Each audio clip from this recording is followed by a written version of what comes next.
Salam Immanuel, Shalom. Shalom. Yesus memberkati kita dalam pelayanan bersama pada hari ini, pada hari Minggu, tanggal 27 Oktober. Bulan ini, di akhir bulan ini kita memperingati satu hari yang kita sebut dengan Hari Reformasi Gereja.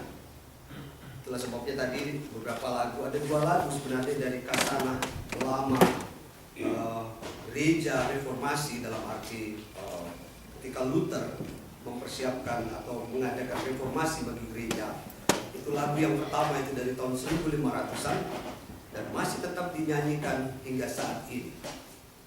Nanti juga ada lagu Serikat Persaudaraan, itu juga adalah bagian dari lagu tentang di dalam Kasana Hari Reformasi.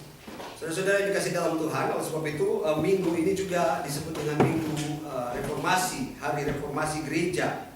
Di mana-mana di seluruh dunia hari ini juga memperingati peristiwa yang paling terkenal ketika Martin Luther dengan 95 dalil yang ditempelkan pada dinding gereja Gutenberg, yang sebagian isinya mengkritisi tentang eksistensi teologi, dogmatika, kepemimpinan, visi dan misi gereja pada saat itu, dan lebih khusus adalah tentang atau mengenai pengampunan dosa.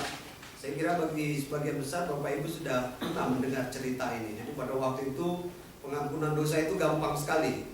Bapak Ibu yang punya duit banyak datang kepada imam, datang kepada saya, tanda petik, nanti di belakang saya bilang oke, dosamu diampuni, silakan kamu bayar ini. Dan semuanya bisa. Semakin banyak saudara bayar, maka api neraka jauh dari saudara. Dan itu banyak sekali terjadi, mudah sekali, sehingga orang-orang datang berduyun-duyun untuk membayar tentang indulgensi. Jadi bagaimana gereja atau umat pada waktu itu membayar tentang pengampunan dosa. Luther memprotes ini dengan menempelkan 95 dalilnya, 95 pernyataannya, protesnya terhadap institusi gereja pada waktu itu, dan sangat berani sekali.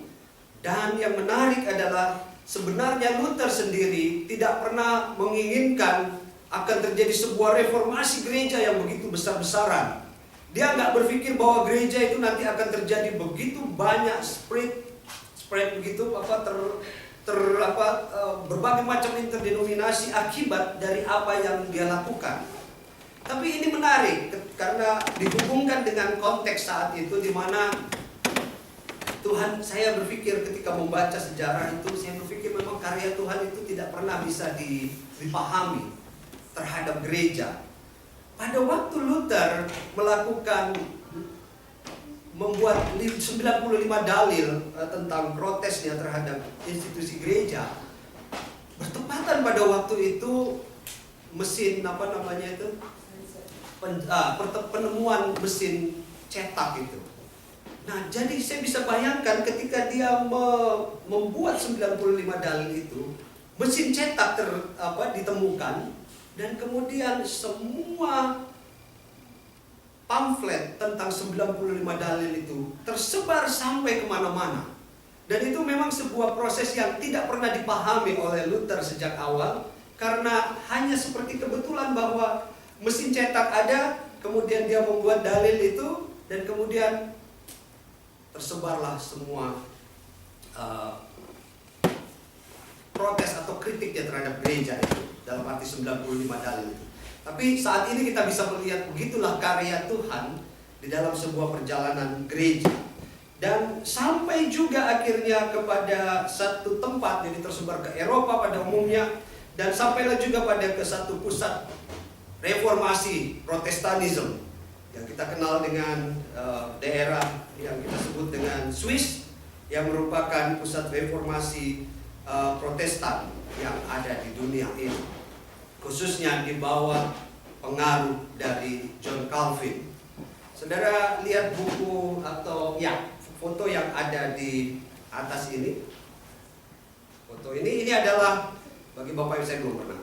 Bagi Bapak Ibu yang sudah sampai di Switzerland, ada satu monumen yang sangat terkenal dan banyak orang harus sampai ke sana, karena kalau nggak ke Swiss tidak melihat patung ini, kelihatannya tidak sah juga, gitu ya. Karena ini adalah 4 tokoh reformasi gereja. Ketika Luther telah melakukan itu, kemudian tersebar sampai kemana-mana, dan tibalah di Swiss, dan di sana ada yang namanya 4 orang tokoh yang besar. Mungkin dari sebelah kanan saya, dari sebelah kanan ini adalah yang bernama William Farel. Dia adalah pendeta yang mengkhotbahkan tentang reformasi gereja. Jadi the first to preach the Reformation of Geneva. Jadi di Geneva ini, tokoh ini, Farel ini adalah tokoh yang betul-betul berani mengkhotbahkan tentang reformasi dari atas mimbar. Dan yang sebelah sini, setelah keduanya itu adalah John Calvin. Dan kita tahu bahwa John Calvin ini adalah leader, jadi pimpinan reformasi, gerakan reformasi, dan dianggap sebagai spiritual father of Geneva. Jadi semacam tokoh spiritual dari daerah itu, dan ajarannya kemudian tersebar sampai kemana-mana.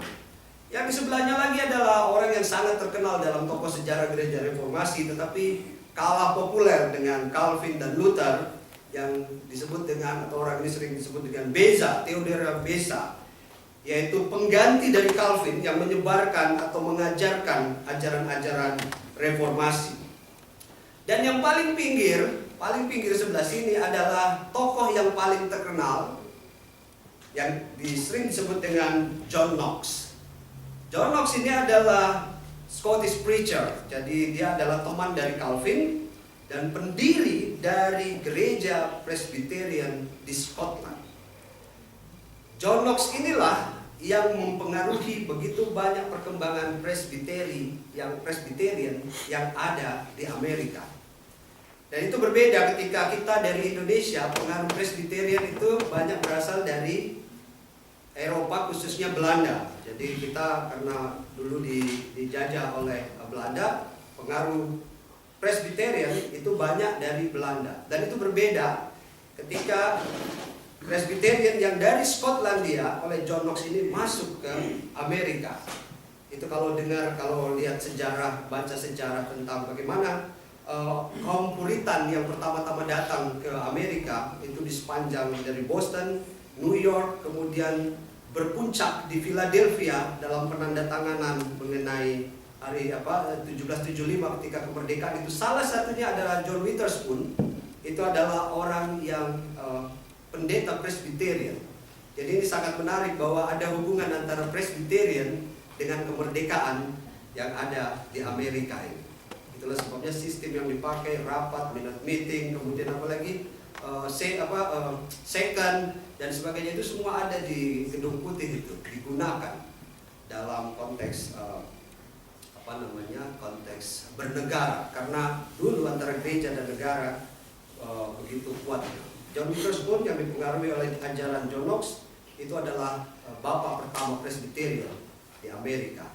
Dan sampai saat itu sebabnya di di Louisville itu nama jalan di depan kantor Presbyterian yang ada adalah Jalan Witherspoon. Jadi betapa pengaruhnya itu luar biasa. Sedikit sejarah tentang gerakan reformasi. Kalau kita bicara mengenai reformasi, apa yang ada? Situasi apa yang ada di dalamnya? Saya kira situasi yang biasanya muncul adalah suasana yang mencekam. Tapi juga ada suasana yang menggembirakan. Ketika Luther melakukan reformasi, saudara tahu bahwa begitu banyak tantangan yang dihadapinya, bahkan pengadilan, bahkan penyingkiran terhadap dirinya. Jadi dia diadili, dia dipanggil, kemudian dilakukan semacam ekskomunikasi, disingkirkan, tidak boleh. Oh ya, ada satu hal yang terlupa, bahwa di samping gambar ini ada satu tulisan. Tulisan itu berjudul Post Tenebris Lux. Artinya adalah di dalam kegelapan ada terang, atau habis gelap terbitlah terang. Saya menafsirkannya lebih dalam, di dalam kegelapan ada terang. Dan ini yang mempengaruhi atau yang ingin saya sampaikan dalam khotbah ini sebelum saya lupa untuk menyampaikan. Jadi kembali lagi bahwa ketika Luther melakukan reformasi, saya kira tantangan yang dihadapinya itu adalah sangat berat. Tetapi itu juga yang kemudian saya rasakan atau kita rasakan bersama, bahwa di abad-abad setelah reformasi kita baru bisa melihat betapa hasil dari reformasi itu juga memperkaya kehidupan gereja. Kalau kita bandingkan reformasi yang ada di Indonesia, bagi Bapak Ibu yang tahun 97, 98 masih ada di Indonesia, saudara, bagaimana keadaan di Jakarta? Ibu saya ada di mana itu 97, 98? Masih di Jakarta, di Tebet. Itu bagaimana dihancurkan itu mal-mal semua, situasinya sangat mencekam. Tapi kemudian kita melihat bahwa tetap ada euforia dari reformasi itu setelah itu. Ada keterbukaan, ada demokrasi, ada kebebasan pers, ada macam-macam. Kita nggak bisa bilang bahwa oh itu kebablasan dan sebagainya, itu nanti dulu, tetapi ada sebuah perubahan yang luar biasa yang terjadi setelah pasca reformasi. Begitu juga dengan situasi reformasi gereja pada waktu era reformasi zaman Luther, sangat mencekam dan menakutkan. Tetapi kita melihat bahwa hari ini suasana itu begitu luar biasa, membuat sebuah perubahan-perubahan yang ada. Bapak Ibu, suasana reformasi memang terkadang tidak mengenakan, atau suasana pembaharuan itu memang terkadang tidak menyenangkan. Tapi proses pembaharuan memang tidak bisa tidak harus terjadi. Dari generasi ke generasi, sebuah proses perubahan itu pasti akan terjadi. Dan ini yang menarik. Dalam bacaan kita hari ini pun, proses reformasi itu juga terjadi dalam kehidupan umat. Ketika kita membaca dari Yoel pasal 2 ayat 23 sampai 32.